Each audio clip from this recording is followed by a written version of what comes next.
C'est un plaisir de vous recevoir aujourd'hui.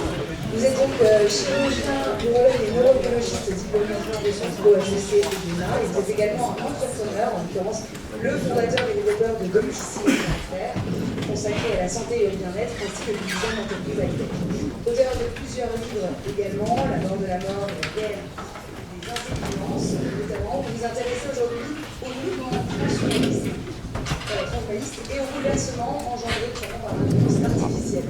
Vous intervenez enfin régulièrement dans les médias. Vous êtes notamment chroniqueur et éditorialiste au Monde, et je pense aussi que vous participez en bref à la circulation de vos émissions. Je vous remercie d'être présent. Merci beaucoup. Je suis très heureux d'être là parmi vous ce soir. D'abord parce que j'adore Lyon.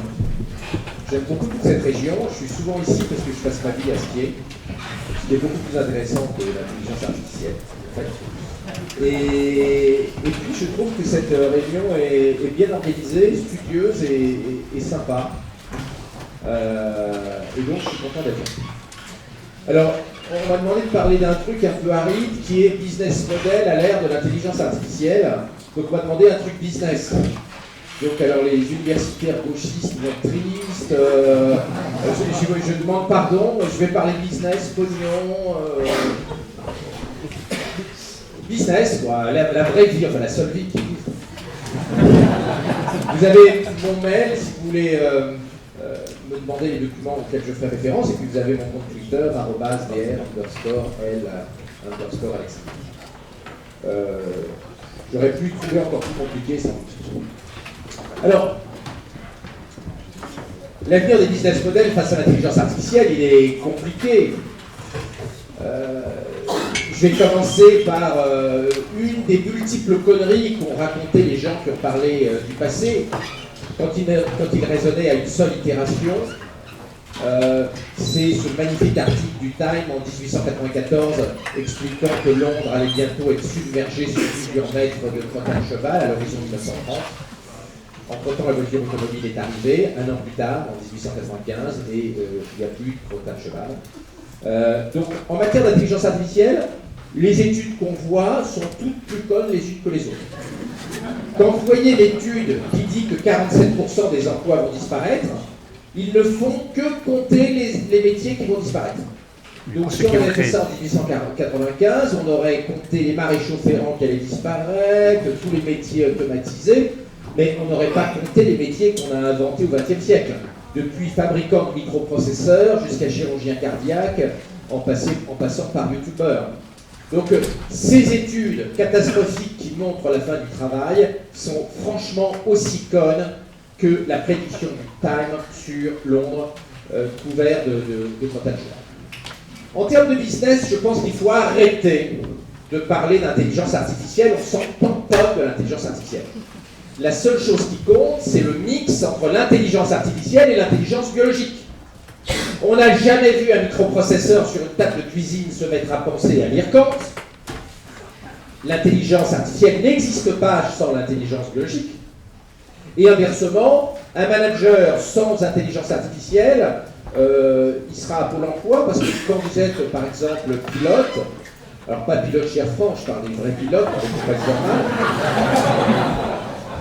Non mais je fais partie des gens qui en ont marre d'attendre les... Donc je ne prends plus Air France. De toute façon, sauf si vous êtes maso. Et alors,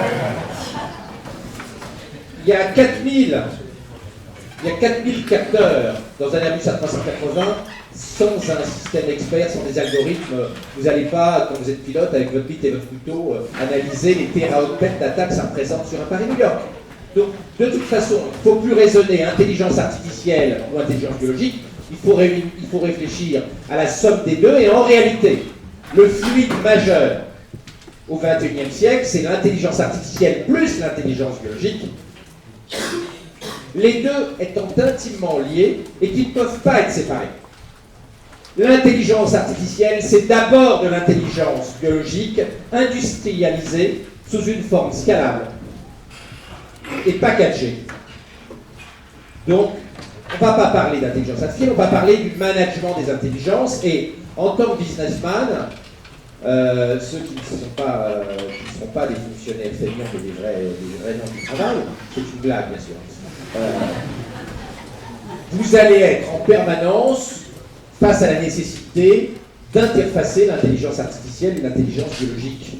Ce sera d'ailleurs le principal métier au XXIe siècle, d'organiser la fusion entre l'intelligence artificielle et l'intelligence biologique. C'est d'ailleurs pour ça que mon dernier bouquin s'appelle « La guerre des intelligences ». Alors, l'intelligence artificielle et l'intelligence biologique, elle crée un monde de business qui est intéressant. D'abord, l'intelligence est la source de tous les pouvoirs, donc tout ce qui se passe dans le domaine des intelligences a des conséquences sur l'organisation des entreprises et l'organisation des pouvoirs. Comme vous le savez, l'intelligence artificielle, elle circule à la vitesse de la lumière, elle est ubiquitaire, elle est instantanément mise à jour. Quand vous vous réveillez le matin,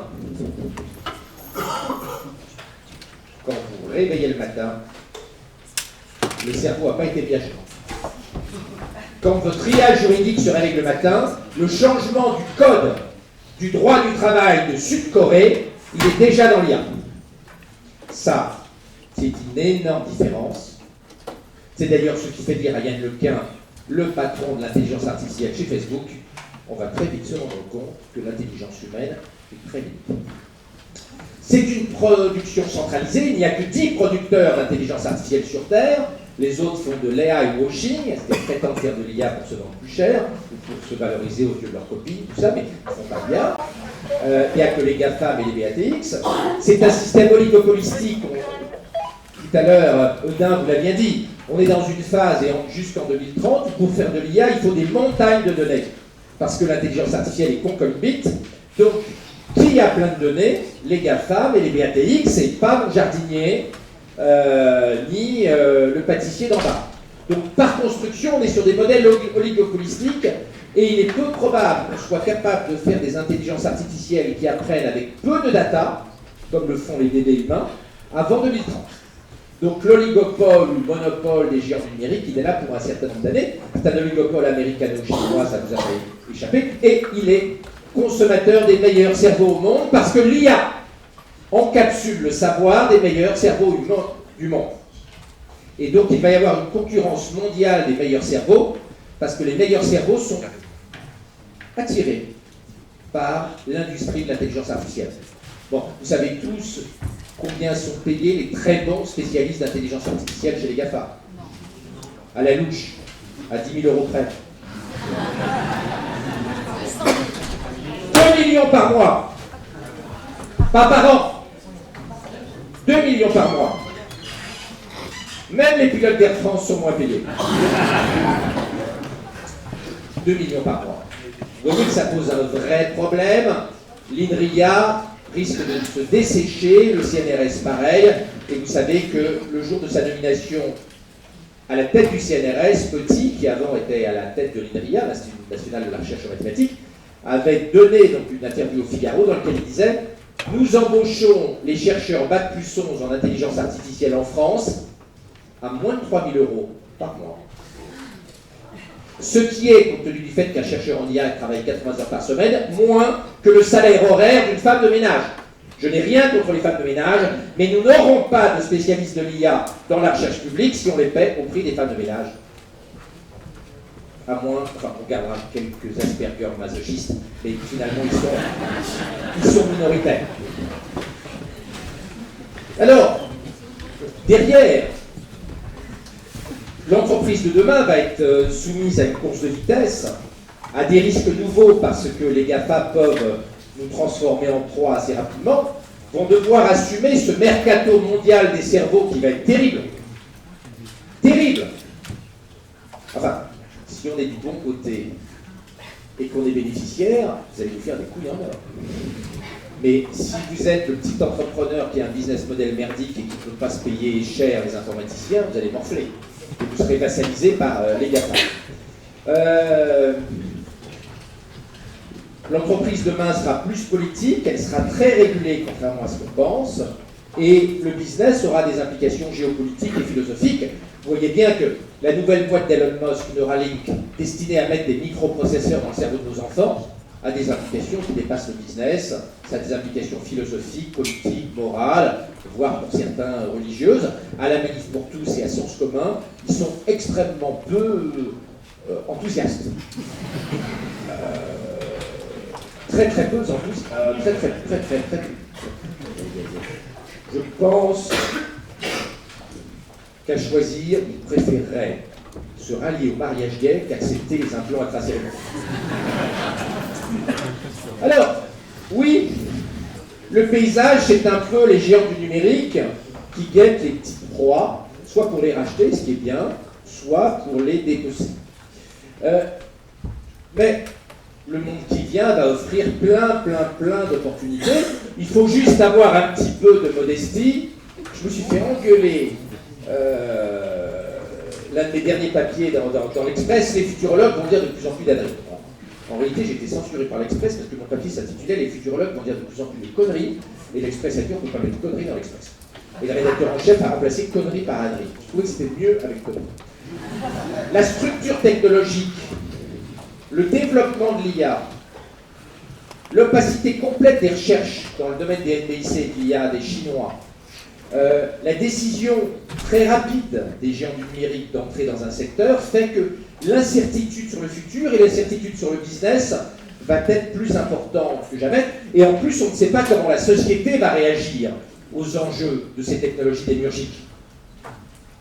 Est-ce que Sens commun va accepter les implants intracérébraux? Est-ce qu'ils vont se faire harakiri? Est-ce qu'ils vont devenir djihadistes anti-bioconservateurs? On ne sait pas comment la société va réagir face à des technologies aussi bouleversantes. Et ça pourrait impacter massivement, bien sûr, le business. Donc, les signes noirs arrivent. Il y aura plus de signes noirs dans les 20 années qui viennent qu'il y a eu de signes noirs dans le passé, c'est-à-dire d'incertitudes majeures. Je n'aurai pas la cruauté de revenir sur ce papier du New York Times de 1996 qui expliquait que l'ordinateur ne saurait pas jouer au jeu de mots avant 100 à 200 ans.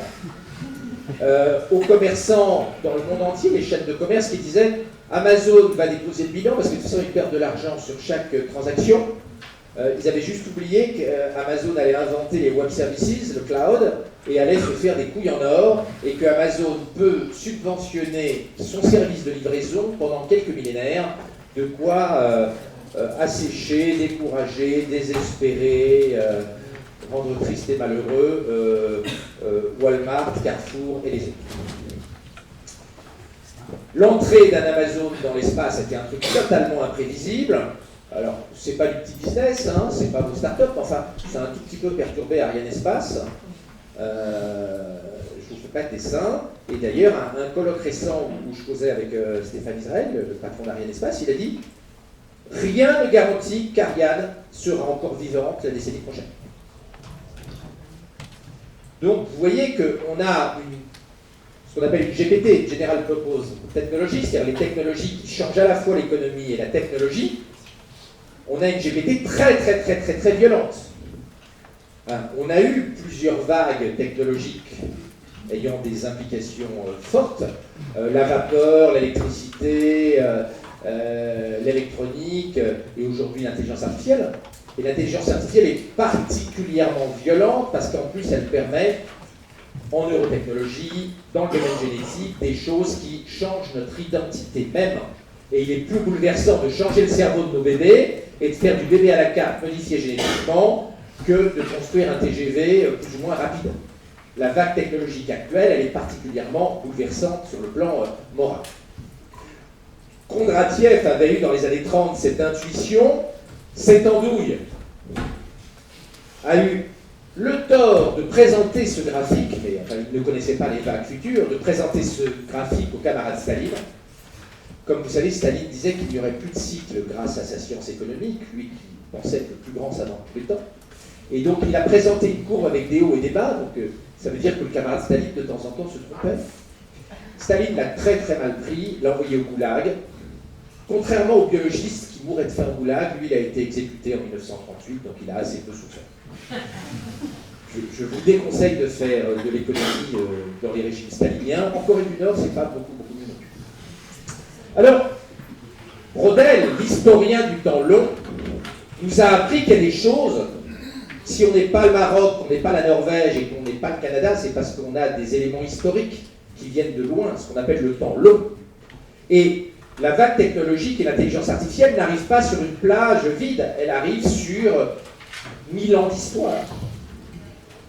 Ce qui est là encore une source d'imprévisibilité. L'un des trucs les plus incroyables, et que personne n'aurait imaginé, c'est qu'en 10 ans, nous avons tous un deuxième métier. À partir de 3 ans. On a 2 métiers. Notre premier métier, alors on est permanent à l'INSEC, on travaille à la CGT, enfin on est chez Airbus, on est chez Kodak, on est chez Kodak, c'est fini. Ça, c'est le métier normal, on est rémunéré. Et puis on a un deuxième métier, on bosse gratuitement 5 heures par jour pour éduquer l'intelligence artificielle des géants du numérique. Même les bébés. Et récemment, Mark Zuckerberg expliquait à quel point la supériorité de l'intelligence artificielle visuelle de Facebook était liée à l'accumulation énorme de photos sur Instagram, filiale à 100% de Facebook. Donc nous bossons toute la journée pour éduquer les intelligences artificielles des géants du numérique. C'est notre deuxième métier. Donc on fait notre métier, après on bosse 5 heures gratuitement pour les géants du numérique. En échange, ils nous apportent plein de choses. Hein. Et moi, je ne veux pas supprimer... notamment Twitter. Si on retient Twitter, je fais un dégât de crémence, je fais un état de manque et je me roule par terre. Comme les alcooliques quand on leur... Donc, ça, c'est un truc qui est un changement radical et dont vous ne bénéficierez pas. Dans vos business, il n'y a pas des milliards de connards qui vont travailler jour et nuit pour vous enrichir et... Voilà. Donc là, les milliards d'idiots utiles que nous sommes et qui travaillons gratuitement avec notre deuxième métier pour les GAFA, c'est une concurrence déloyale. Vous n'aurez pas la même chose. Vous n'allez pas descendre dans la rue en disant « bossez gratuitement 5 heures par jour pour moi », les gens ne vont pas suivre. Parce qu'en fait, ils ne se rendent pas compte qu'ils bossent en éduquant l'intelligence artificielle, mais ils bossent vraiment. Alors, la cognification de l'économie, qui remettent le couple intelligence artificielle, intelligence humaine, il y a des gens très pessimistes qui pensent qu'on va retrouver le ludisme, c'est-à-dire, vous savez, les gens qui détruisaient les nouvelles machines et les nouvelles usines au début du 19e siècle. Hein. Captain Lod, qui a donné le mot ludisme, ça veut dire technophobe, ça veut dire vieux con technologique en vrai français. Et puis il y a des gens qui sont au contraire totalement optimistes. Son, l'homme le plus riche du Japon, a levé 2 fonds de 100 milliards, il a fait la couverture de The Economist récemment, pour développer ce qu'on appelle la singularité, c'est le moment où l'intelligence artificielle dépasse l'intelligence humaine, et il a comme objectif, c'est lui qui a racheté les robots Boston Dynamics de Google, il a comme objectif de faire dans les 20 années qui viennent des robots dotés de 10 000 de quotient intellectuel. L'homme le plus intelligent sur Terre avait entre 240 et 245. Donc ça poserait, s'il n'est pas complètement fou et qu'il y arrive, ça poserait quelques problèmes de sécurité et de scénario à la 2001, l'Odyssée de l'espace. Et je vous invite à lire ce qu'écrit Son, parce qu'il est complètement charbé, mais il est très riche, donc il a peut-être les moyens de sa folie technologique. Le scénario, la Son, vous l'avez compris, c'est un scénario dans lequel Black Mirror, c'est de la bibine. C'est le summum de la mièvrerie. Le summum de la mièvrerie. La Belle au bois dormant. Un conte à l'apéro. La difficulté que va avoir le business, c'est qu'on a industrialisé l'intelligence artificielle avant de démocratiser l'intelligence biologique. Le monde de ce soir, la première fois que j'ai fait un papier sur la baisse du QI en Europe, et ça a été un scandale. Maintenant, c'est une certitude, le monde en fait un grand papier ce soir. Le quotient intellectuel des Européens a perdu 4 points depuis 20 ans, pendant que les Asiatiques prenaient 10 points de plus. Donc on a une baisse du stock de cerveau biologique chez nous, et donc on a un décalage entre la baisse de notre quotient intellectuel, quelle qu'en soit la raison, et l'explosion de l'intelligence artificielle. Et puis aussi l'explosion du QI en Asie. Le problème du travail et du couple intelligence artificielle, intelligence biologique, c'est que la vie est cruelle. Dans le domaine du travail physique, 3 mecs fragiles, 3 avortons comme moi, remplacent un déménageur. Peut-être 4, parce que je suis vraiment... Je sache. En revanche, 1 million d'ouvriers agricoles ne remplacent pas un data scientist, un généticien ou un astrophysicien.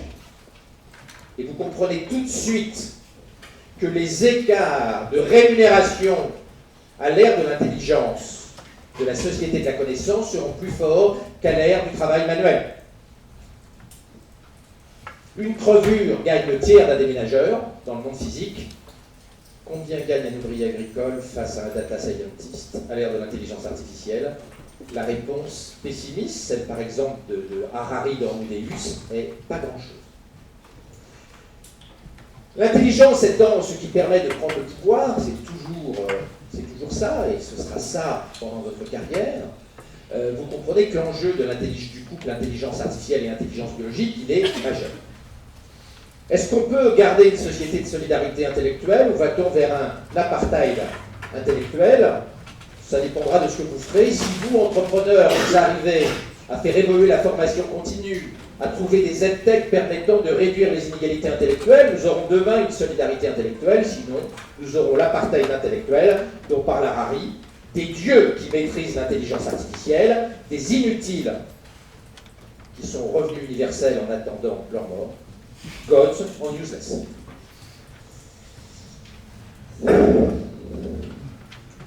Bien sûr, vous vivez dans cette pièce un siècle extraordinaire, et il ne faut pas bouder son plaisir. Le siècle d'or des entrepreneurs, des innovateurs, des managers malins, des savants. La question, c'est en dehors de cette siècle, de cette pièce, comment va-t-on faire pour les gens moins doués dans l'économie de la connaissance? Et il serait temps qu'on commence à y réfléchir. Le tabou sur le sujet étant immense, on en parle absolument.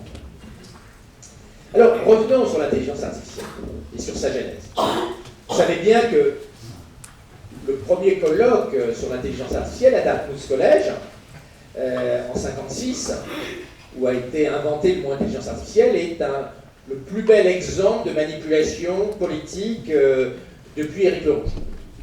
Vous savez, Éric le Rouge, en Islande, ses équipiers ne voulaient pas le suivre en bateau pour aller plus à l'ouest. Et il leur a raconté un énorme bobard.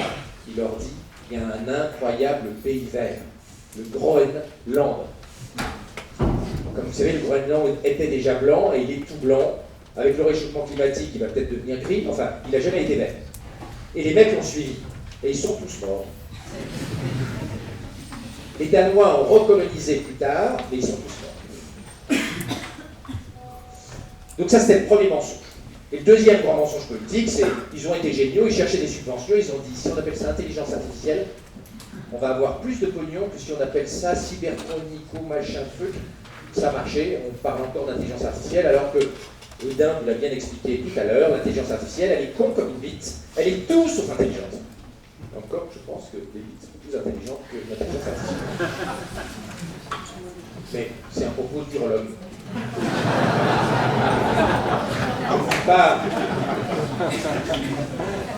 Je ne dis pas que j'ai raison. Alors, 2012, effectivement, les processeurs GPU qui ont fait x500 en 5 ans en matière de training, la poursuite de la loi de Moore, contrairement à ce qu'ont raconté les esprits chagrins, ont permis de développer l'étape d'après les algorithmes traditionnels, qui est le deep learning. On fait des choses fantastiques en deep learning. L'étape d'après, c'est-à-dire avoir des intelligences artificielles ayant une capacité à apprendre sur des petits datasets, on espère que c'est possible en 2030, on n'est pas sûr. Si ça se trouve, l'intelligence artificielle va continuer à avoir besoin de montagnes de données. Rien ne permet d'assurer qu'en 2040, l'intelligence artificielle est capable de reconnaître une girafe quand elle a vu 4 girafes. Rien ne permet de le dire. On l'espère, mais c'est pas sûr. Et puis, vous avez l'étape d'après, que vous connaissez, qui est l'étape cinématographique aujourd'hui, des consciences artificielles fortes, dont on voit l'exemple le plus pervers de Ex Machina. Parce que Ex Machina, c'est le summum de la perversion, parce que pour se faire libérer l'intelligence artificielle forte, fait croire à l'informaticien qui est puceau qu'elle est amoureuse. Il la libère, elle tue tout le monde, elle se paie. Les femmes sont parfois cruelles, mais les intelligences artificielles fortes ont l'air d'être encore plus. Et cela dit, non, il y a des informaticiens qui ne sont pas plus hauts, qui ne sont pas. J'en ai vu 2-3. Pas vu beaucoup, mais j'en ai vu 2-3. Enfin, j'ai vu beaucoup de geeks, quand même. Les règles, ça parlait aux filles, mais c'est rare. Alors, on a deux types d'intelligence artificielle. La symbolique et la connexionniste. La symbolique, c'est quand on code if then, if then, if then. Et puis la connexionniste, et ça a été très bien décrit par mon ami Olivier Esrati, eh ben, elle a décollé en 2011. Mais elle a des conséquences, la connexionniste. C'est que, un, elle est très sensible aux trolls, et vous vous souvenez à quelle vitesse l'intelligence artificielle de Microsoft Tech s'est mis à expliquer qu'Himmler était un peu mou. Et que si elle avait été à la place des dirigeants du Troisième Reich, elle aurait sévi quand même plutôt sur les juifs. Des horreurs sur les blacks, j'en passe et des meilleurs. Il y avait des trolls racistes et antisémites. Et par définition, une IA connexionniste n'invente rien. Elle part juste de la base de connaissances avec laquelle elle est éduquée. Il y a zéro sens commun. Comme il faut beaucoup de data pour faire des IA connexionnistes, on a les oligopoles dont on parlait tout à l'heure, les géants du numérique, dont nous sommes les idiots utiles. On bosse gratuitement en permanence pour. Mais la révolution actuelle de l'intelligence artificielle, elle est justement liée à la bêtise de l'intelligence artificielle. Si ça intéresse certains, je peux vous envoyer le papier que j'avais fait dans l'Express sur le sujet. C'est bien parce que l'IA est très conne qu'elle est révolutionnaire. Comme elle est très conne, il faut beaucoup de data pour l'éduquer. Comme il faut beaucoup de data, il faut des applicatifs qui nous rendent addictifs, nous et nos enfants. Si sur Instagram, nos enfants mettaient une photo par mois, Facebook n'aurait pas d'intelligence artificielle visuelle. Heureusement, pour les géants du numérique, nos enfants mettent 500 photos par soir sur Instagram. Il y a là une conséquence révolutionnaire de la connerie de l'IA. Bon, je ne vais pas développer tout ça, mais enfin, il y a plein de raisons. Une IA forte serait moins révolutionnaire que les IA faibles, qui en plus donnent un immense pouvoir à ceux qui savent gouverner les IA. Et en gros, les maîtres des IA sont des gens qui ont une très forte intelligence conceptuelle, donc on est en train de créer une aristocratie. Les gens payaient des fortunes dont on parlait tout à l'heure à propos de nous. Derrière, on nous a expliqué depuis 2000 ans que le travail allait disparaître. Il y a 2 empereurs romains qui ont interdit les instruments de levage pour éviter que le chômage fasse des ravages à Rome. Il y a déjà 2000 ans. Donc les conneries sur la fin du travail ne sont pas de l'année dernière. Ça fait 2000 ans qu'on nous explique. Et je pense que dans les grottes, il y a des gens qui devaient expliquer que si on allait... voilà. Élisabeth Ier, paniquée par les machines à tisser, les a interdites. Malthus, vous savez ce qu'il a fait. Le 22 mars 64, tous les grands savants américains, y compris Pauling, double prix Nobel, ont fait un papier catastrophique, une lettre au président en disant que tous les Américains allaient pas pouvoir bouffer parce que la cybernétique allait bouffer tous les emplois. Et Stigler a fait une conférence à Washington dans laquelle il a dit qu'il faut interdire l'intelligence artificielle parce que sinon les gens n'auront plus de travail. Donc la fin du travail est un grand fantasme des petits vieux et des économistes néo-keynésiens. Je ne suis pas néo-keynésien. Mais jusqu'à présent, ça n'est jamais arrivé. Ce qui est sûr, c'est que la fonction de production entre le capital et le travail va être bouleversée par l'intelligence artificielle et que au-delà du pessimisme des gens comme Geoffrey Hinton, vous savez, c'est le grand spécialiste à Toronto du deep learning, qui récemment a fait 2 papiers en disant qu'il faut arrêter de former des dermatologues et des radiologues parce que l'intelligence artificielle va faire mieux qu'eux. Oui, l'intelligence artificielle va faire mieux qu'eux sur un certain nombre de tâches, mais ils vont bouger de tâches et ils ne vont pas rester là où l'intelligence artificielle est forte. Quand vous êtes Bac plus 12, ce qui est le cas d'un radiologue, et que l'intelligence artificielle analyse mieux les scanners que vous ne restez pas comme un con à être paupérisé, à attendre le revenu universel. Vous changez votre boulot et vous devenez complémentaire de l'intelligence artificielle, évidemment. Et vous voyez bien qu'il y aura une énorme différence quand un métier est attaqué par l'intelligence artificielle, entre ceux qui peuvent se reconvertir, qui apprennent vite, et ceux qui ont plus de mal à se reconvertir. Il y a plein de scénarios derrière possibles, entre des blocages corporatistes, le remplacement des médecins par les infirmiers, l'extension du champ de travail. Ils peuvent aussi aller au golf. La baisse du temps de travail des médecins, ou ils peuvent aussi allonger la durée de la consultation. Les médecins généralistes pourraient par exemple faire passer la durée de la consultation, des habillages, rhabillages compris, de 6 minutes et demie à 9 minutes. Ce serait humain. Il y a plein de scénarios derrière, et en tout cas, rien ne permet de dire aujourd'hui qu'on aura moins besoin de dermatologues en 2080, autant ou plus qu'aujourd'hui. Et on pourrait dire ça sur toutes les fonctions de production. Qu'est-ce que vous avez ?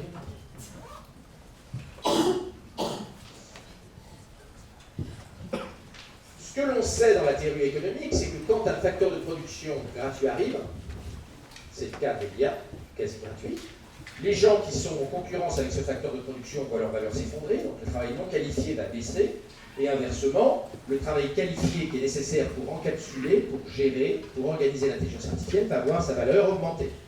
Donc le travail très qualifié va à la fin former un pôle avec le capital et l'intelligence artificielle qui va changer assez radicalement la façon dont on travaille. Et il y a une incertitude énorme. Les magnifiques robots de Boston Dynamics que tout le monde admire sur YouTube vont-ils longtemps coûter $1,5 million pièce? Ou est-ce que Son, depuis qu'il les a rachetés à Google, va faire baisser les prix, comme il l'espère, jusqu'à $30 000? $1,5 million, on ne va pas leur faire le ménage dans les hôtels Accor à la place des femmes de ménage. $30 000, les femmes de ménage risquent de ne pas être ultra compétitives. Surtout quand elles sont à Sud. Les syndicats. Je plaisantais, oui. Je respecte profondément les syndicats d'extrême gauche. Et alors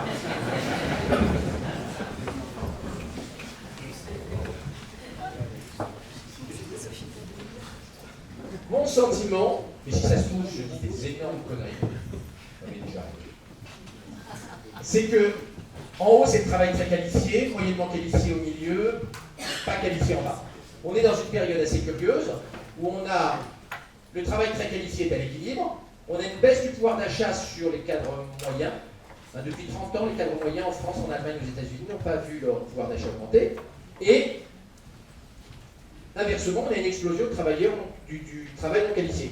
Éventuellement, fait par des gens qui sont Bac plus 4, Bac plus 5, il y en a pas mal à la poste. Ils sont en vélo, ils distribuent le courrier, et ils sont Bac plus 4, Bac plus 5, ils ont eu leur Bac plus 4 ou 5 à Tolbiac, ils ont eu un diplôme en chocolat. À la fin, ils ouvrent une section sud, comme Besançon. Ce que je veux dire, c'est qu'on a une explosion, et c'est encore plus net aux États-Unis que chez nous, du travail non qualifié fait par des gens diplômés, avec des gens qui sont malheureux et déprimés. Donc ce n'est pas un système simple. Dans un deuxième temps, on peut craindre qu'on ait une baisse de la demande de travail moyennement qualifié, et il y a le danger que le prix des robots baisse, et que le travail non qualifié, après avoir atteint un maximum, s'effondre dans une troisième étape. Et c'est toujours difficile à anticiper. Le New York Times, en 1915, avait fait un papier sur le mensonge de l'industrie automobile, en disant il n'y a jamais eu autant de chevaux aux États-Unis. Il y avait 23 millions de chevaux aux États-Unis fin de 1915. Vous voyez bien que les vendeurs d'automobiles nous montrent que l'automobile ne remplace pas les chevaux. Et les chevaux se sont effondrés dans les mois qui ont suivi, et la viande de cheval a été gratuite pendant 10 ans, tellement il y avait de chevaux qui partaient à la battue. Donc on peut craindre qu'il y ait une démocratisation des robots entre 2030 et 2040 qui, cette fois-ci, pose un vrai problème pour le travail non qualifié et entraîne une chute du travail non qualifié. Aujourd'hui, on estime qu'il va manquer 85 millions d'employés ultra qualifiés. Vous allez vous battre dans vos entreprises, vous allez vous battre dans vos startups pour avoir des travailleurs qualifiés dans 15-20 ans. Là, on parle de gens de haut vol, de haut niveau. Il y a une pénurie mondiale et les entreprises chinoises ultra riches vont faire comme les GAFA, elles vont venir faire leur marché en Europe, notamment dans nos instituts de recherche, puisque nous payons, comme vous savez, au lance-pierre nos chercheurs, on l'a vu tout à l'heure. Alors, sur le marché du travail, on a plein de scénarios possibles. Soit on a une interdiction de l'IA, comme le prix Nobel Stiglitz le veut, soit on a une douce adaptation schumpeterienne, soit on fusionne avec l'IA, soit on a un scénario dystopique à la Harari, soit les implants d'Elon Musk, Neuralink arrivent et on met des microprocesseurs dans le cerveau de nos enfants, ils ont tous 200 juifs et ils sont compétitifs face aux petits asiatiques et face à l'intelligence artificielle. Voire des scénarios extrêmes comme celui que Son veut développer avec une super intelligence qui écraserait les êtres humains. Je vous laisse imaginer votre scénario préféré. Alors moi personnellement, je suis plutôt sur un truc un peu soft, avec pas trop de trucs dans le cerveau de mes petits-enfants, pas trop de révolution, et ça me dit rien. Si on raisonne sur quelques décennies, je vous ai fait une petite matrice. Ça, c'est l'IA ne progresse pas, l'IA progresse, l'intelligence biologique ne progresse pas, l'intelligence biologique progresse. Cette case-là, c'est Apollo, qui en fait, l'IA, c'est un pétard mouillé. On va se rendre compte que ouais, ça diminue les scanners, mais ça va pas plus loin. Même les voitures, ça écrase trop d'enfants, c'est trop facilement hackable. Tesla fait faillite. C'est le scénario Apollo. Comme tout le monde était persuadé derrière Apollo qu'on allait coloniser Mars tout de suite, et comme vous savez, les plans de colonisation de Mars de 1980 n'ont jamais eu lieu, Apollo a été un pétard mouillé. Si l'IA progresse et que l'intelligence biologique ne progresse pas, on arrive à Matrix, tout doucement, en passant par la case revenu universel de base. Si l'intelligence artificielle ne progresse pas et que l'intelligence biologique progresse, ça donne des scénarios rigolos comme dans Star Trek. Dans Star Trek, il n'y a pas d'IA. Ils continuent à conduire leurs vaisseaux spatiaux à la main. Captain Spock, tournez à gauche, tournez à droite. Il n'y a pas d'IA. C'est une technologie incroyable et sans IA. Donc là, c'est Star Trek. Et puis le scénario où on a à la fois beaucoup d'IA et beaucoup d'intelligence biologique, c'est un scénario à la Teilhard de Chardin. Mais moi qui ne suis pas mystique, c'est la noosphère de Teilhard de Chardin, moi ça me fait peur. Moi je préférais un truc entre ça et ça, avec pas trop d'IA en fait. Parce que avec l'âge, je deviens timoré et vieux conservateur. Alors, on va avoir une explosion de l'intelligence, vous l'avez compris, et le problème dans l'entreprise, c'est de savoir comment on va évoluer, comment on va être en coopétition, comment on va être en symbiose, comment on va gouverner l'intelligence artificielle. Et le pognon, il est là. Si on veut être riche en 2040, il faut faire ça. Gérer les interfaces transistors neurones. C'est pas en étant comptable que vous allez gagner votre vie. Je vous promets. Parce que l'intelligence artificielle va faire 1 milliard de fois mieux la comptabilité pour $1 par décennie. Donc, c'est pas un bon créneau. Alors que ça, c'est un bon créneau. L'IA va bouleverser la vie des individus, elle va créer un monde complexe, la vie des entreprises par l'imprévisibilité, la vie des nations parce que gérer l'inégalité qui est en train d'arriver va être compliqué. On voit bien qu'aux États-Unis, l'espérance de vie des blancs non diplômés est en train de baisser depuis 3 ans. Et ça commence en Angleterre. Donc les gens peu diplômés sont en train de couler dans nos pays. De couler. On ne peut pas les abandonner. God and useless, c'est bien comme titre d'un chapitre de Harari, c'est politiquement dégueulasse, même pour le libéral que je suis. Et à l'échelle de l'humanité, on va avoir à gérer le vertige. Alors au niveau des individus, on voit bien que même le patron de Google, récemment, a dit qu'il n'était pas du tout certain que les êtres humains étaient enchantés que l'intelligence artificielle galope aussi vite. Une interview passionnante du président de Google dans The Guardian. À l'échelle des entreprises, donc l'augmentation de l'imprévisibilité, on a une économie de plateforme avec des technologies exponentielles, démiurgiques, de l'intelligence gratuite. Un truc très compliqué, on est dans un monde post-porterien. Vous prenez Michael Porter et vous faites foutre le bouquin à la poubelle. Le monde qui vient n'est pas un monde porterien. C'est un monde oligopolistique, très particulier. Et Peter Thiel, vous savez, le milliardaire transhumaniste californien, dit « Si vous avez des concurrents, c'est que vous êtes un loser, c'est que vous êtes un pauvre mec. Il faut aller dans des segments où vous avez un oligopole. » Et il dit « C'est pour ça que les GAFA au réseau, ils n'ont pas de concurrence. C'est pour ça qu'ils gagnent plein de pognon. » Et donc, il ne faut pas jouer la concurrence, les océans rouges, les machins, les conneries initiales. Non, il faut avoir des oligopoles, pas de concurrence. S'il a raison, les gens qui ont des concurrents sont des losers naïfs. C'est pas très simple d'avoir un créneau dans lequel il n'y a pas de concurrents et d'avoir un oligopole. Donc on est dans un brouillard numérique qu'on voit très bien dans les déclarations à Davos du fondateur de Google sur le fait que l'IA l'avait surpris. On a une augmentation du risque, le bêta. Pour ceux qui sont dans cette école, je pense que vous savez ce qu'est le bêta, c'est-à-dire le risque financier. Le syndrome Kodak, le syndrome Nokia. Qui aurait dit, le jour où Netflix est né, il n'y a pas longtemps, que Netflix vaudrait 75 fois TF1, qui est la première chaîne de télé en Europe. TF1 vaut 2 milliards, un paquet de cacahuètes. Ça vaut la même chose que la Gardère, c'est dire. Moi, je ne crache pas du tout dans la soupe, la Gardère va arracher le petit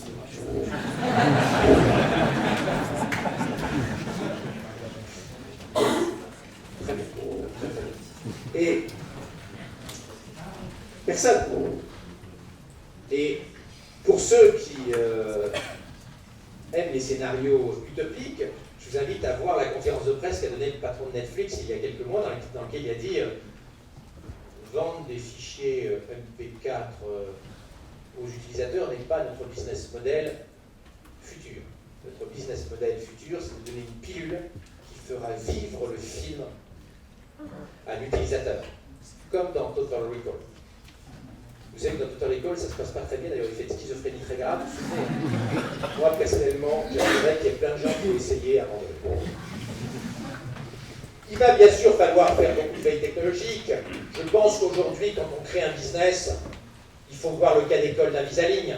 Comment, à Mountain View, Invisalign a baisé les orthodontistes. C'est passionnant. Hein? Et comme les orthodontistes sont des coups de mode, ils sont laissés faire. Il va falloir piloter la frontière entre l'intelligence artificielle et l'intelligence biologique et organiser la synergie. Et comme je l'ai dit tout à l'heure, le pognon, il est sur ceux qui vont au mieux gérer cette frontière entre l'intelligence artificielle et l'intelligence biologique. C'est là que vous allez vous faire de la thune. Et c'est ça qu'il faut préparer maintenant. Il ne faut pas partir sur des boîtes, machin. Il faut gérer cette affaire comme ça. La valeur de demain, elle est là. Tant que l'intelligence artificielle a besoin d'intelligence humaine, le cœur de la création de valeur va être la gestion de cette interface.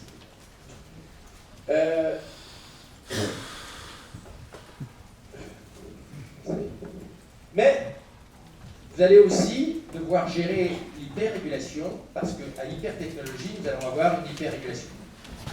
Il ne faut pas penser que le monde qui vient va être un monde sans régulation. Même les drones vont être hyper réglementés. Vous avez vu qu'on a démontré qu'un petit drone, on peut mettre 3 grammes de Semtex, vous savez l'explosif tchécoslovaque qui fait sauter les avions, on peut mettre 3 grammes de Semtex, ça s'approche tout doucement de la tête du président, on fait boum, le président, on ramasse le cerveau à la petite cuillère, comme de la purée par terre. 3 grammes de Semtex. Au G7, avec 12 drones, vous tuez tout le monde. Y compris la femme des dirigeants. Il ne faut pas qu'elle souffre en étant vol. Et vous voyez bien que les technologies dont on parle, l'intelligence artificielle, la biologie, les drones, etc., vont être des technologies ultra régulées. Nous ne rentrons pas dans un monde d'hyporégulation.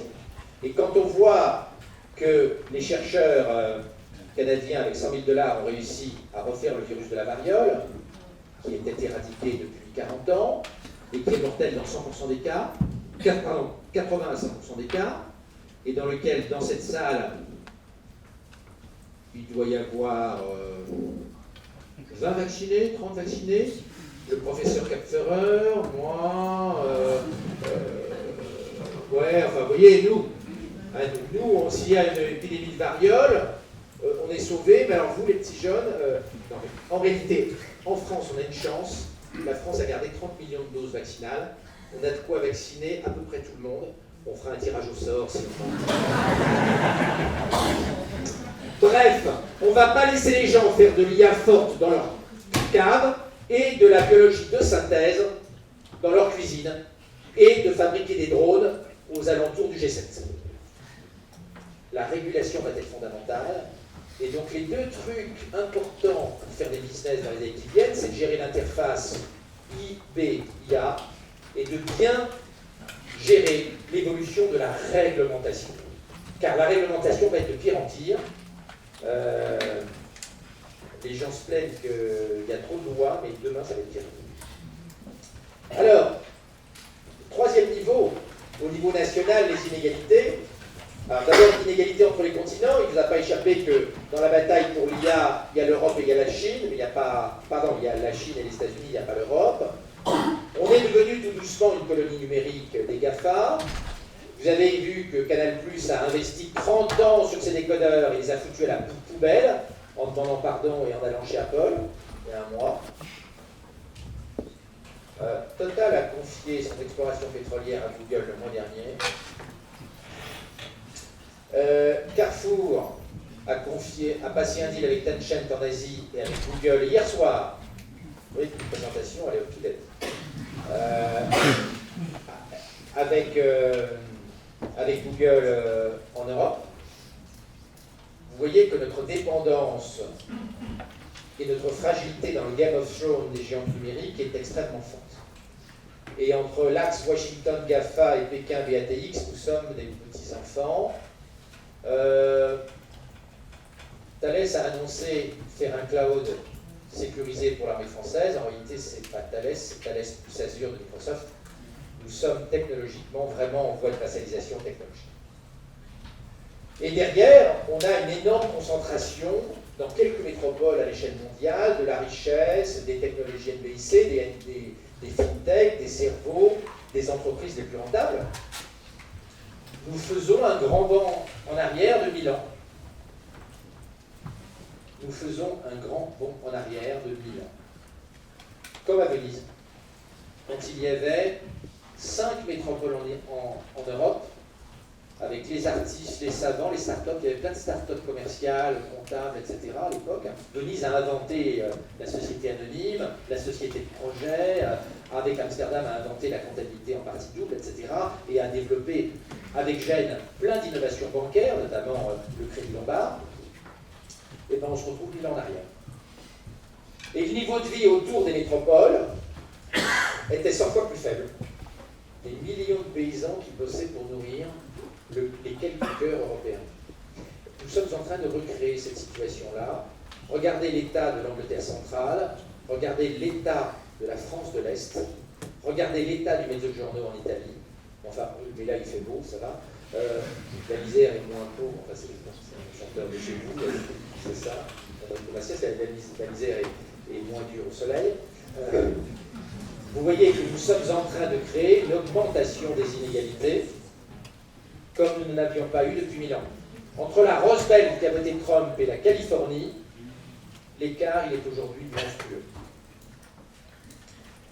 Ce gap qu'on voit très bien dans les graphiques de la Harvard Business Review qui montre que les blancs non diplômés ont vu leur niveau de vie stagner et sont les seuls à ne pas avoir bénéficié de la mondialisation, conduit à une vague populiste qui a débouché sur l'alliance que vous savez en Italie, sur l'arrivée de Trump, sur le Brexit, et sur la préparation par Marine Le Pen de l'arrivée de sa nièce Marion Maréchal Le Pen à la présidentielle dans novembre, si nous ne redressons pas dans les pays européens la barre.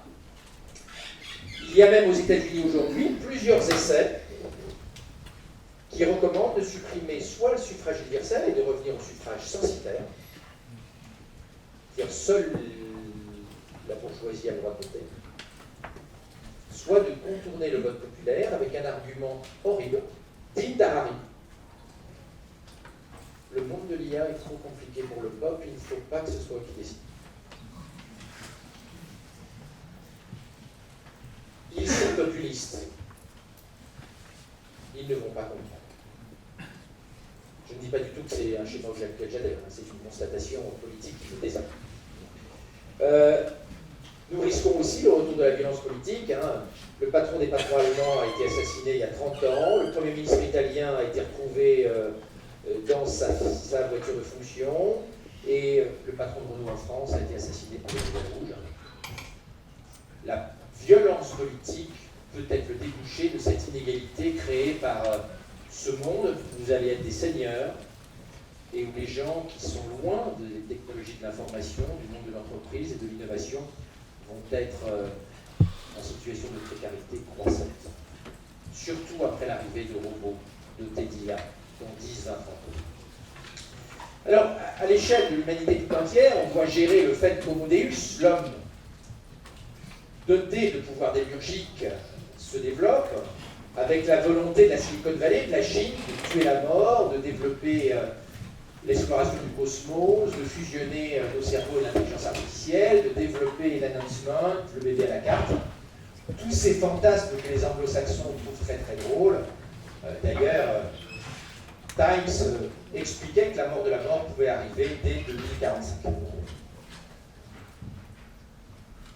Des angoisses très importantes arrivent dans une partie de la population, vous le savez, et Musk n'est pas là pour rassurer. En tant qu'industriel le plus médiatique du monde, quand il explique qu'il est urgent de mettre des puces dans nos cerveaux pour éviter que l'intelligence artificielle nous transforme en animaux domestiques, il affole un peu les campagnes. Mais vous connaissez l'origine de sa grande peur du futur. C'est un enfant battu. Lisez sa biographie. Et donc l'intelligence artificielle, c'est le retour de papa qu'il fouettait à toute une partie de l'histoire. Sans faire de psychanalyse du bas étage. L'équilibre entre la démesure, l'hubris et l'némésis va être compliqué. Il y a beaucoup de gens qui imaginent un futur dystopique, et il est clair que depuis les Grecs, on n'a pas beaucoup avancé en termes de nouvelles idées pour gérer l'homme-dieu. Alors le point à sa petite idée, le point a fait un dossier expliquant que les vrais penseurs, les vrais philosophes, c'était Kurzweil, Thiel, le fondateur de Sergey Brin, Larry Page, Musk et Mark Zuckerberg, philosophe numéro 1. Vous voyez que même les Asperger peuvent devenir philosophes selon le point. On a une difficulté, c'est que on est persuadé aujourd'hui qu'on va pouvoir donner une bonne éthique à l'intelligence artificielle. On oublie juste que notre éthique, elle change sans arrêt. D'abord, les systèmes les plus complexes comme le deep learning sont très difficiles à auditer. Deuxièmement, d'un point de vue moral et éthique, on fait comme si on avait des normes morales, des normes éthiques universelles. Entre la morale de Daesh et la morale dans cette salle, il y a un certain décalage. Entre la morale d'aujourd'hui et la morale du Canada et des États-Unis, comme dans cet hôpital où on faisait des lobotomies, on coupait en deux le cerveau des garçons qui se masturbaient trop, il y a un petit décalage. Et tout le monde trouvait ça très bien. C'est parce qu'on avait peur qu'ils se sourds. Et à l'époque, il y a encore des gens qui pensaient que ça arrivait sourd. Et on pensait que ça devait la tuberculose. Vous savez pourquoi les Américains non-juifs sont circoncis? Les médecins américains dans les années 1850-1870 étaient persuadés que la masturbation favorisait la tuberculose. Et les gens circoncis se masturbent moins, enfin les garçons se masturbent moins que les gens non circoncis. Et donc on a circoncis, non pas pour des raisons religieuses, non pas pour des raisons d'hygiène, mais pour diminuer la tuberculose.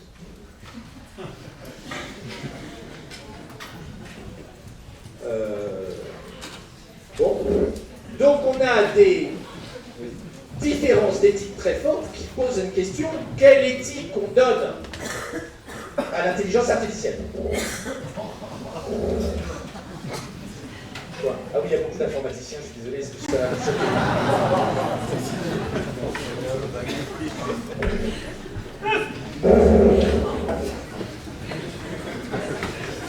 vous voulez plus de lumière?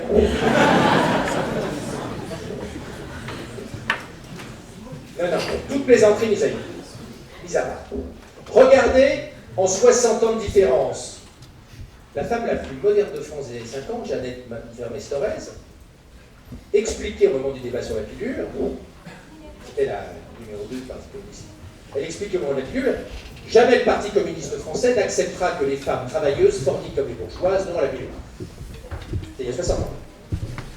Et aujourd'hui, nos enfants se foutent à poil en permanence sur les réseaux sociaux. Moi, j'ai interdit à mes enfants de faire ça. Je leur ai donné un argument choc. Quand vous serez devant un recruteur en 2030, la première chose qu'il va faire, c'est aller chercher sur les réseaux sociaux. Franchement, ça fait un peu tâche. En l'occurrence, sauf dans le cas présent, si le recruteur est une recruteuse. Et n'est pas sécurité. Alors, politiquement, parce qu'il faut qu'on parle un peu d'intelligence artificielle, on ne peut parler que sexe. Si on veut éviter une révolution à la 1793, il va falloir réduire les inégalités intellectuelles et il va falloir une vraie neurorévolution.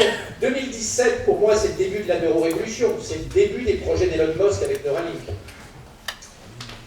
Vous avez bien compris qu'il y a un décalage énorme entre l'école de l'intelligence artificielle, qui se forme vite, même si elle a besoin de beaucoup d'exemples, et on peut dupliquer une intelligence artificielle en un millième de seconde, et la fabrication d'un cerveau biologique qui prend 30 ans. C'est l'idée que j'essaie de développer dans la guerre des intelligences sur la difficulté de gérer ce décalage entre la pousse très lente des cerveaux humains, qui ne poussent pas beaucoup plus vite qu'un chêne, et puis la pousse très rapide de l'intelligence artificielle. De gauche à droite, il y a 30 ans, alors que vous dupliquez une IA en un clin d'œil. Et ceux qui ont des enfants ici savent que dans l'éducation des enfants, c'est quand même la partie la plus simple et la plus cool. Ils sont très chiants quand ils sont adultes. Il y a 30 ans, et encore, s'il fume trop de hache, il ne finira jamais comme ça, il va finir au revenu universel. On a, plus sérieusement, on a un énorme problème dans la façon dont on va demain gérer l'équilibre entre les cerveaux biologiques et les cerveaux artificiels. Trois choses qui ne sont pas politiquement correctes, mais qui sont une réalité.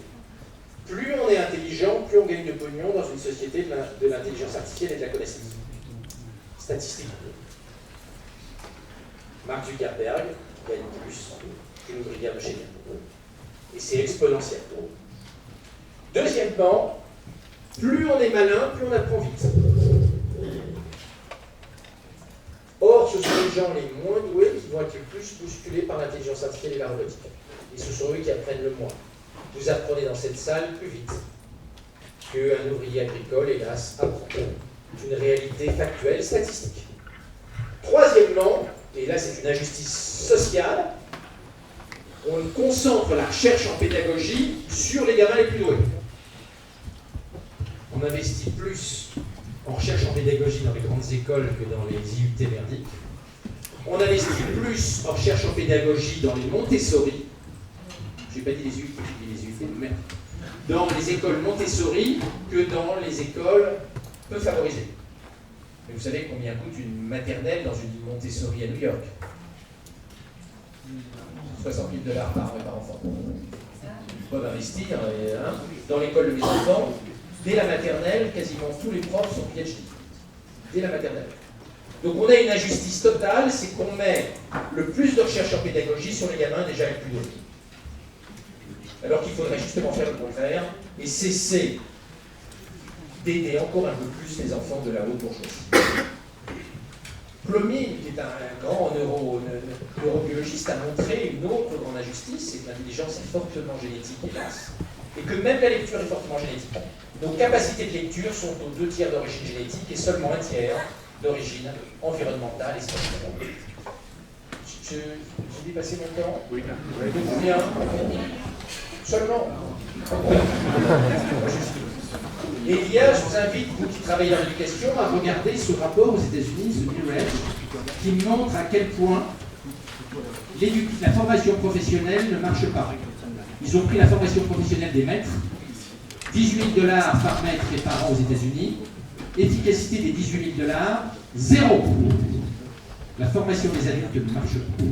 Et c'est pas spécifique à la France. Donc derrière, on a la volonté de développer des prothèses intracérébrales, on a la volonté de faire de la sélection embryonnaire, il y a dans la Silicon Valley la volonté de fusionner l'éducation, la santé, l'IT et les neurosciences. Tout cela est objectivement bouleversé. Alors, votre boulot, ça va être d'organiser la complémentarité entre le neurone et le transistor, on l'a vu. Il y a des business extraordinaires à faire, des incubateurs EdTech. Il faut inventer le modèle de le Montessori 2.0 au XXIe siècle. Et bien sûr, l'un des principaux business, ça va être d'organiser la fusion entre la GRH et l'IT. Parce que vous l'avez bien compris, en 2040, en 2030, même en 2020, c'est un anachronisme de séparer la gestion des cerveaux artificiels et de séparer la gestion des cerveaux biologiques. Il faut une seule direction. Les directions informatiques vont bien évidemment prendre le contrôle de la DRH. Et pas le contraire, parce que les DRH sont des durs en informatique. Ça risque pas d'être l'OPA dans l'autre sens.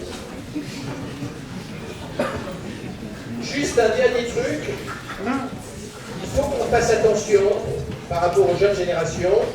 Nous sommes en train de créer des angoisses de dévalorisation importantes.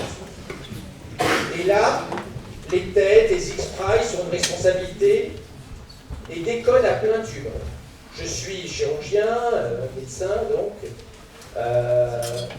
et puis j'ai écrit sur le sujet de l'intelligence et d'éducation, et donc j'ai plein de gamins, d'ados, d'étudiants, de parents d'enfants qui m'appellent en me disant mon gamin voudrait changer de monde. Il voudrait avoir un impact sur le monde. Le gamin, il est allé voir sur YouTube des TEDx. Il est allé voir les X-Prize où on explique qu'on est un loser si on ne change pas la vie d'1 milliard de personnes en 10 ans. Et donc il faut faire gaffe, parce que les petits cadres moyens sortis de Tolbiac, il ne faut pas qu'on leur fasse croire qu'ils vont changer le monde, parce qu'ils vont être aigris. Le monde du travail n'est pas toujours rigolo. Alors il y a des entrepreneurs qui se marrent, il y a des innovateurs qui se marrent, mais les petits cadres moyens, ils ne rigolent pas du tout dans la vie. Et si on leur fait croire qu'ils sont losers s'ils ne changent pas la vie d'1 milliard de personnes en 10 ans, on va augmenter les doses de Prozac. Il ne faut pas fixer des objectifs irréalistes aux gens, sinon on va les rendre malheureux en leur fixant des objectifs irréalistes. Juste un mot sur l'argent, c'est important quand on est entrepreneur. À court terme, il ne va pas y avoir beaucoup de changements sur l'argent. Peut-être que les cryptocurrencies, au-delà de l'effondrement actuel du Bitcoin, peuvent se développer, mais moi, je ne suis pas un fanat de Bitcoin, peut-être parce que je suis vieux et que c'est trop compliqué pour moi. En revanche, à l'échelle 2040-2045, si on a un apartheid intellectuel, on peut avoir une vraie révolution. Et la révolution, c'est jamais bon pour le petit commerce et le business. En 1791, ça marchait mal, je pense. 1793. Et puis, à plus long terme, imaginez un monde où Musk réussit à augmenter le quotient intellectuel de tout le monde. Si tout le monde a la même intelligence, au nom de quoi il y en a qui seraient plus riches que les autres. Peut-être que les projets de Musk, c'est la mort du capitalisme et la mort de l'argent. Personnellement, en tant que libéral, ça me révulse et je souhaite que je prie pour que l'argent meure. Enfin, n'écoutez pas tous les vieux cons qui vous expliquent que le monde de l'IA, que le monde des nanobiotechnologies va être épouvantable. Il ne faut pas vivre sa vie comme Romain Gary a vécu sa vie, catastrophé dans ce livre. Je vous incite à le lire pour faire le contraire. Catastrophé par la vieillesse, l'âge, ayant peur de tout, comme Alain Finkielkraut. Je l'adore, hein, c'est un ami, mais il a peur de tout. D'ailleurs, même pas de téléphone portable. Et il ne faut pas vivre ça. Le monde qui vient va être un monde extraordinaire. Vous êtes la génération la plus gâtée de l'histoire. Vous allez faire des trucs fantastiques. Jouissez de la vie. Montez plein de business. N'écoutez pas les utopies mortifères. N'écoutez pas les gens qui vont vous expliquer que demain tout va aller mal. Bien au contraire, le monde de demain va être extraordinaire. Et vous avez, je le répète, une chance fantastique. Bouffez le monde, développez des boîtes. L'intelligence artificielle va faire de vous des gens qui auront la vie la plus passionnante que les humains Non, jamais. Je vous remercie.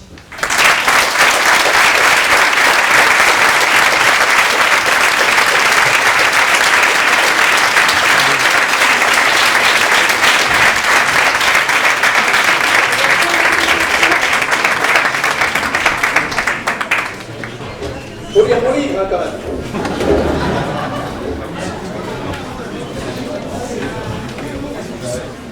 Question. Une petite question, juste une. Bon, personne ne veut poser de questions? Juste une, il y en a un qui va vous là.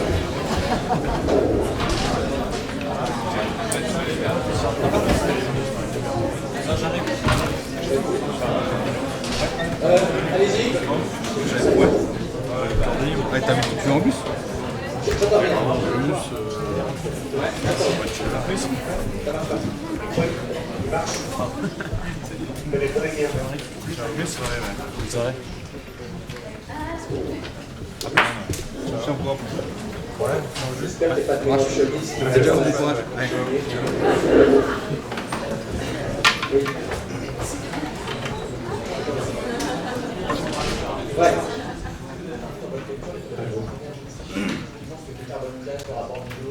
Alors, je vais vous décevoir épouvantablement.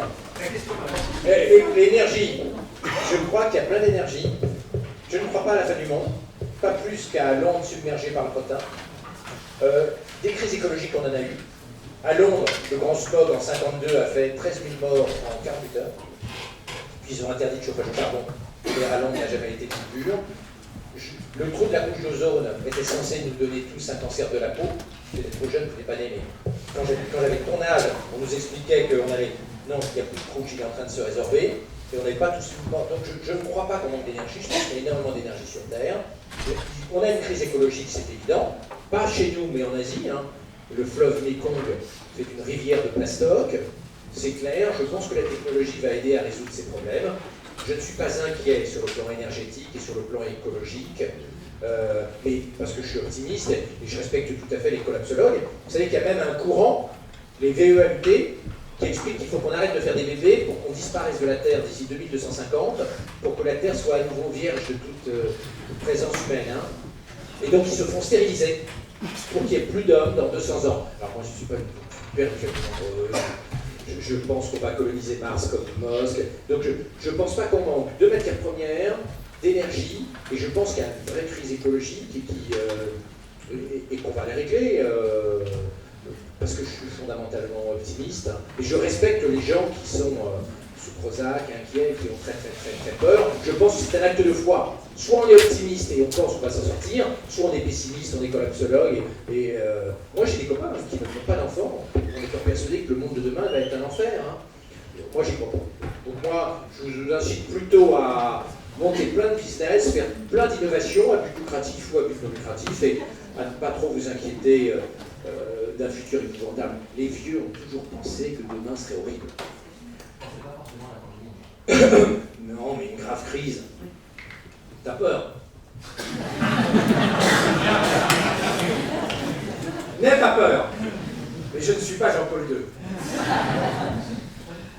C'est pas la fin du monde, mais c'est la fin émission. de la conversation. Je vais devoir mettre un terme. Merci beaucoup.